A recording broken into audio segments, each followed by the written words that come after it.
Encima tus máquinas son una porquería, ¿no? Puta máquina de humor, oye, puto. No, perdón. Oye, madre. Pendejo eres, ¿no? Aprovechen solo porque estoy haciendo. Oye, ¿qué está pasando, ah? Oye, no sé, no nos borraron la pantalla, ¿no? Mira, checa la imagen.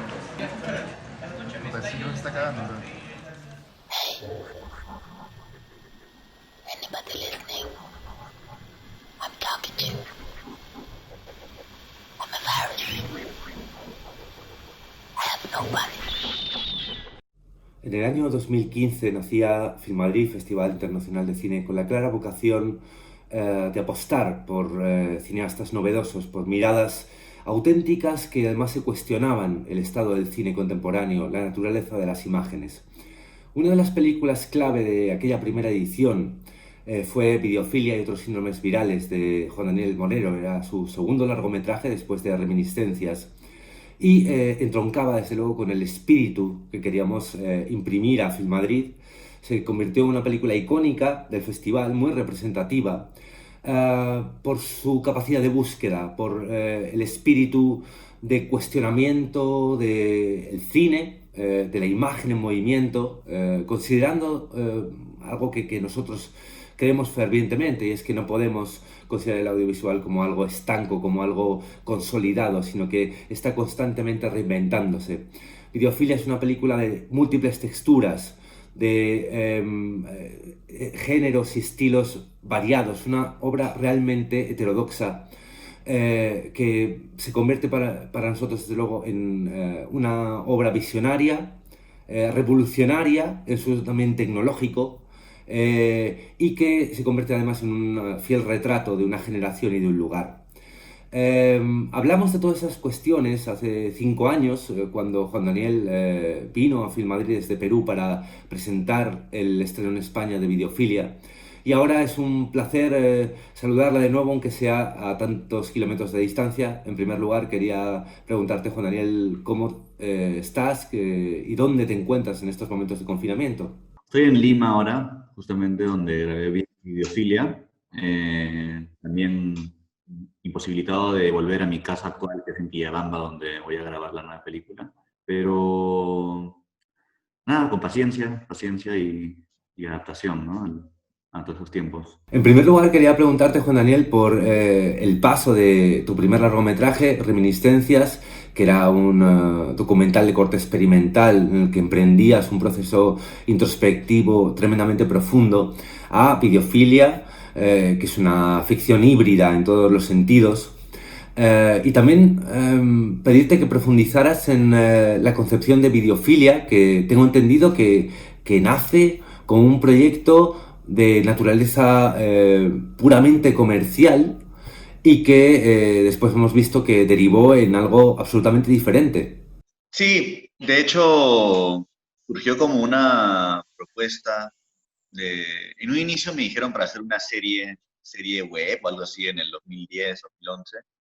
Eh, y yo dije, bueno, o sea, total, o sea, yo tenía varios otros ideas y proyectos que eran muy caros, muy complicados, muy locos. Y dije, escucha, me dieron esta idea y dije, bueno, voy a tratar de hacer algo, pero obviamente, como suelo ser bastante deconstructivo y darle muchas vueltas a las cosas, ¿no? Y traté de hacer como, lo volví un anti eso, ¿no? Anti lo que me habían pedido, ¿no? O verlo desde un punto de vista muy personal, muy de acá y cuestionar ciertas eh, cosas que damos por sentado en el género de adolescentes, ¿no? Que mucho es importado, muchas cosas ni siquiera los cuestionamos, ¿no? Como que qué tanto, porque de hecho algo que me pregunto mucho es como, ¿por qué yo y desde dónde estoy, ¿no? Cuando hago una película, ¿no? ¿Qué tengo yo que aportar al respecto, ¿no? Y en verdad, no solo a nivel de contenido, sino a nivel de mirada, de estética, del lenguaje, ¿no? ¿Qué puedo aportar yo a este diálogo universal que es el cine, ¿no? Eh, y sí, después dije, bueno, pero igual tenía el interés de hacer algo que llegue a algo popular, ¿no? Algo masivo. Y siempre tengo esas dos fricciones, ¿no? Creo. Tengo esas dos tensiones, una que me lleva hacia un lado popular, comprensible, vernacular, y otro que me lleva más hacia el lado experimental y cuestionador y disruptivo y jodido, ¿no? Como que las dos manos, ¿no? Una mano que te agarra y la otra que te mete una cachetada, ¿no? Tengo esas dos tendencias, ¿no? Y con Videofilia, y creo que en todos mis procesos han sido siempre así, ¿no? Uno de los aspectos clave, en mi opinión, de Videofilia es el retrato de una cierta generación en un momento concreto. Para los que hemos tenido la suerte de visitar Lima en diversas ocasiones, pues pensamos que Videofilia es realmente una mirada a una Lima que existe, pero que ha sido muy poco representada en el cine. Entonces quería preguntarte por tu retrato de esa Lima tan concreta y de esa gente que la habita. Sí, sí, de hecho, como te digo, así como me obsesionan esos lenguajes secretos que hay que visibilizar, eh, creo que eso es lo que me motiva, ¿no? A tomarme el tiempo y toda la molestia de hacer una película, ¿no? Que de hecho siempre todos cuando están en medio camino dicen, ¿por qué? ¿Por qué no me quedé tranquilo, no? Aunque ahora ya no hay tanto por qué, es mi oficio, ¿no? Se ha vuelto mi oficio después de Videofilia, ¿no? Antes era mi obsesión, ¿no? Ahora ya ha evolucionado a eso, ¿no? Pero creo que a mí me parece súper importante mirar espacios, personas, como que no tienen su lugar en la representación mediática, ¿no? Y que tal vez no desde un punto de vista cercano, ¿no? Horizontal. Creo que es importante tal vez encontrar la belleza y la poética en cosas que la gente normalmente ignora o que no les da el tiempo para verlas desde cerca, ¿no? Y acá en Lima, bueno, no sé. Sí, o sea, no había visto reflejado esos barrios que para mí me parecen muy representativos y estilos de vida, formas de hablar, formas de relacionarse, ¿no? Formas de madurar o de no madurar, ¿no? Eh, o sea, incluso como muchos de los actores de Videofilia son hijos de migrantes del interior de Perú, ¿no? Incluyéndome. Bueno, acá le llamamos neolimeños, ¿no? Que una cosa es el limeño clásico, tradicional, ¿no? Criollo, que desciende desde la época de las élites, o bueno, gente que ha estado acá mucho tiempo, ¿no? Que puede ser élite o no, pero son gente que está afincada en la costa, en Lima, ¿no? Y de hecho, desde los 80s o 70s hubo mucha migración. Casi se triplicó o más la población en Lima, ¿no? Y esos son los neolimeños que ya tienen una mestizaje potente, ¿no? Y es una generación del campo a la ciudad, básicamente, y a una metrópolis bastante distópica como es Lima, ¿no? Mm, Pero sí, me parece importante como eh, pensar bien por qué estás filmando en Lima, por qué vas a filmar ese espacio y con qué mirada, con qué cámara, con qué lente, ¿no?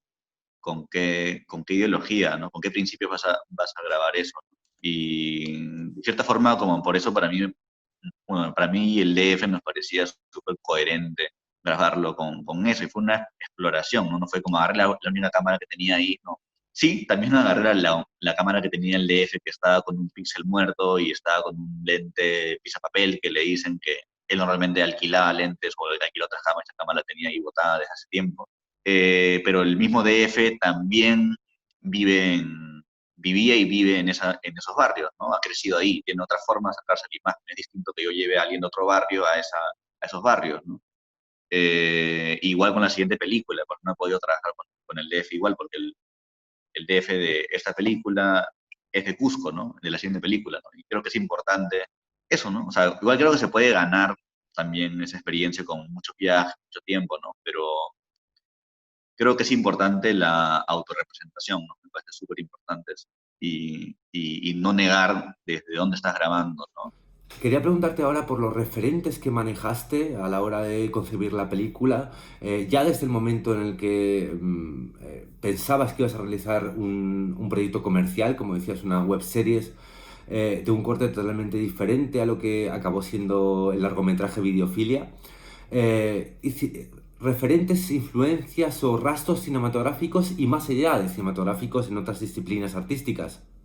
O sea, por un lado están las películas que yo veía a esa edad, ¿no? O sea, después de hacer reminiscencias que para algunos puede llegar a ser medio snob, ¿no? Porque alguien que no le gusta el cine experimental puede que nunca la vea, ¿no? Y yo me puse a pensar, en verdad, yo a mis 16 años o 17 hubiera visto reminiscencias y dije, bueno, tal vez sí, pero fácil no lo hubiera apreciado tanto o me hubiera como que disgustado, ¿no? Y dije, sentí que como que le debía algo a ese adolescente, tal vez bastante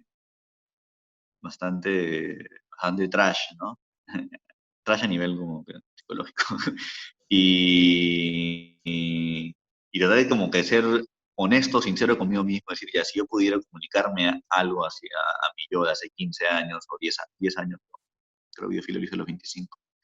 Eh, y pensé, ¿no? De hecho, ahí justo empezó mi cinefilia, ¿no? O real, como cuando empecé a fumar hierba y ¿no? A ver películas con mis amigos,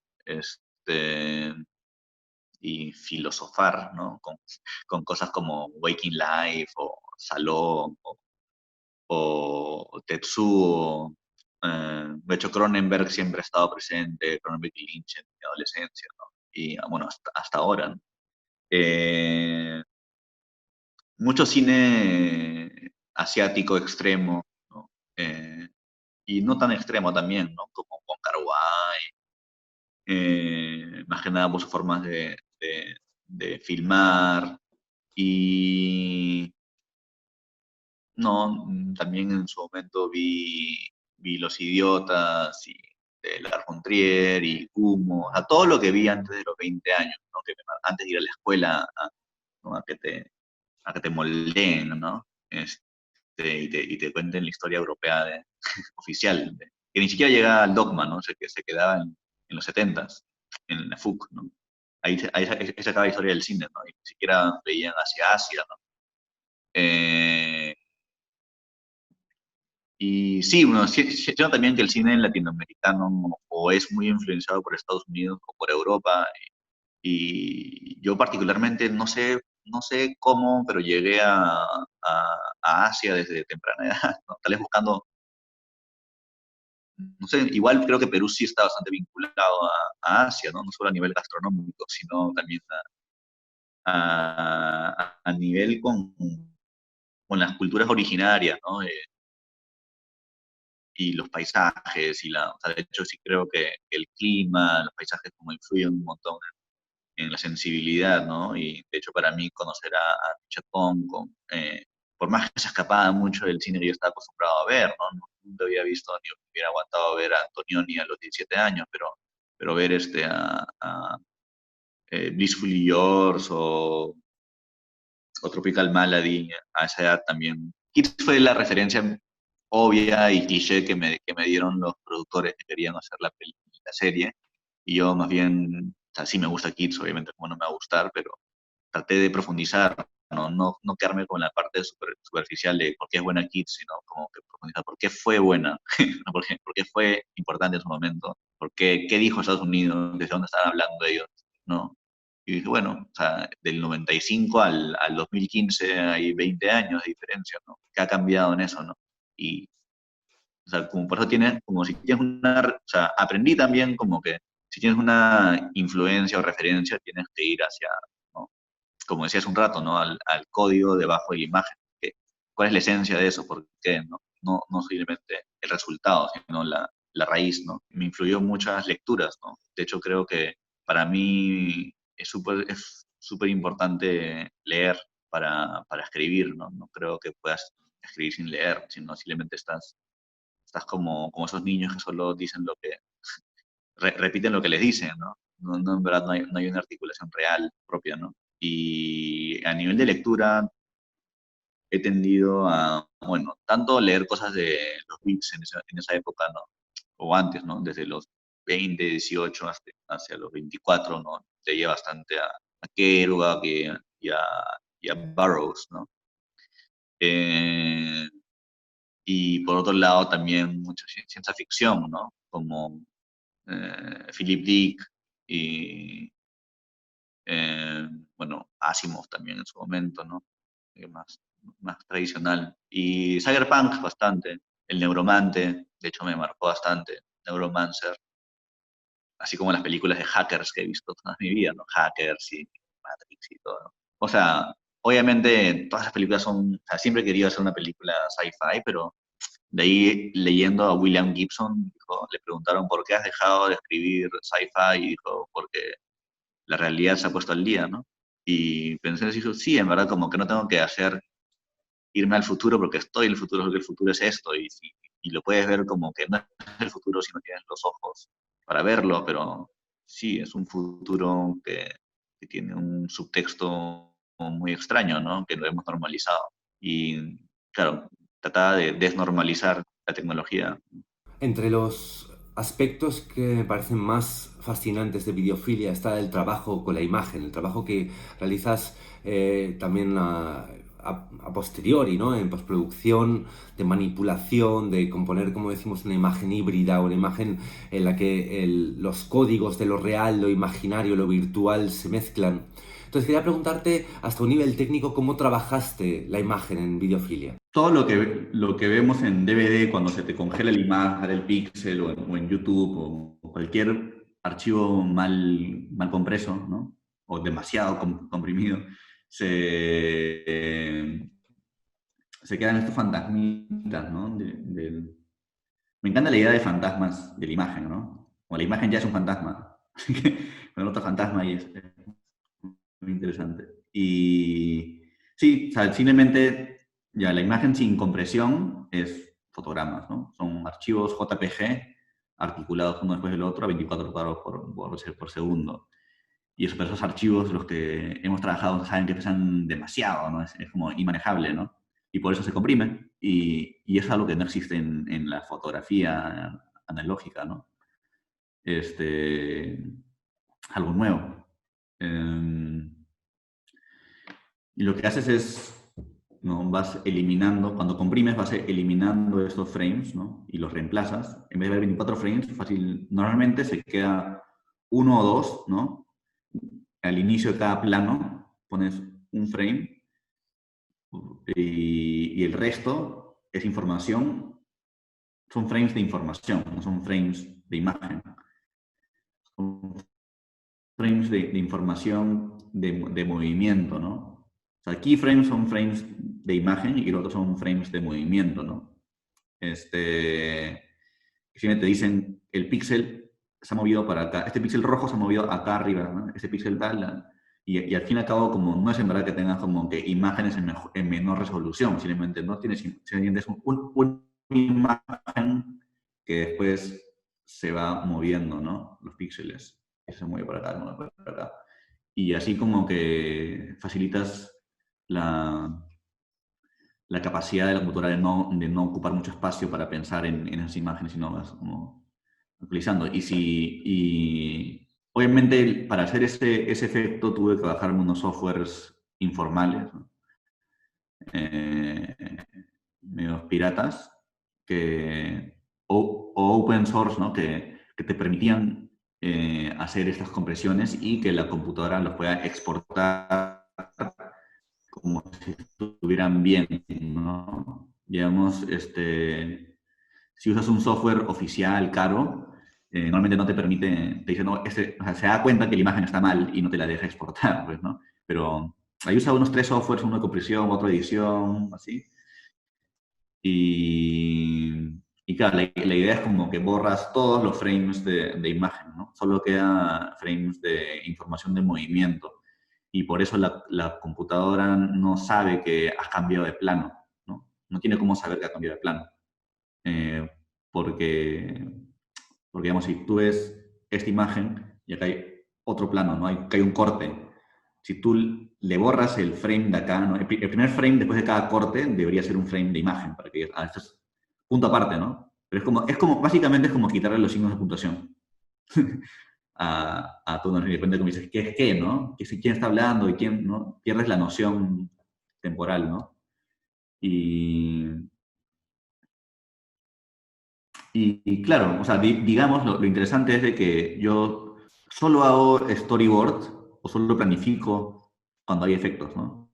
Y la única escena en la que he planeado así como tal cual fue en la escena de la huaca en Videofilia, ¿no? O sea, ya había experimentado antes con un videoclip con el Data Mosh y, bueno, quedó bien, creo, ¿no? Pero me di cuenta como que qué cosas puedo hacer para que quede más, ¿no? Para que salgan flores de esa suciedad visual, ¿no?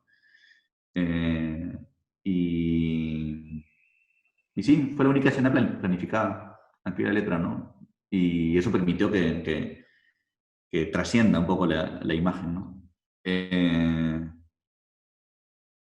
Y sí, pero también tenía el objetivo de que sea la única película que iba a ser sin largometraje con ese efecto, ¿no? No es como que, o sea, quería usarlo de tal forma que sea tan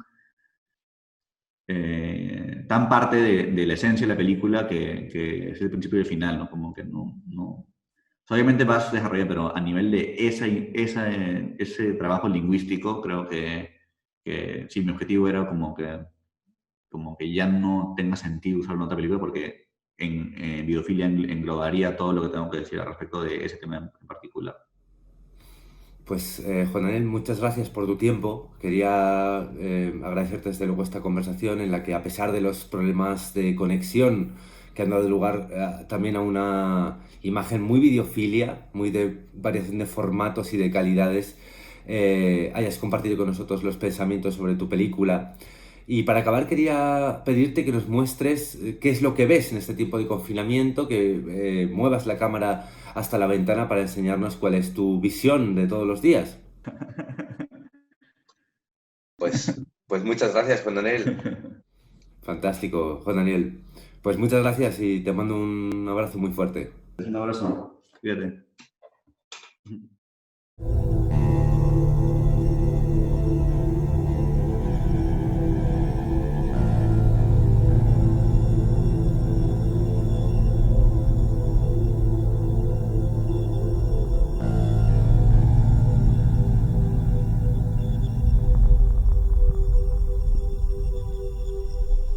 My story of fetish, like the avatar, Thousand's body, crack my bones, lick my nails, extracting the soul.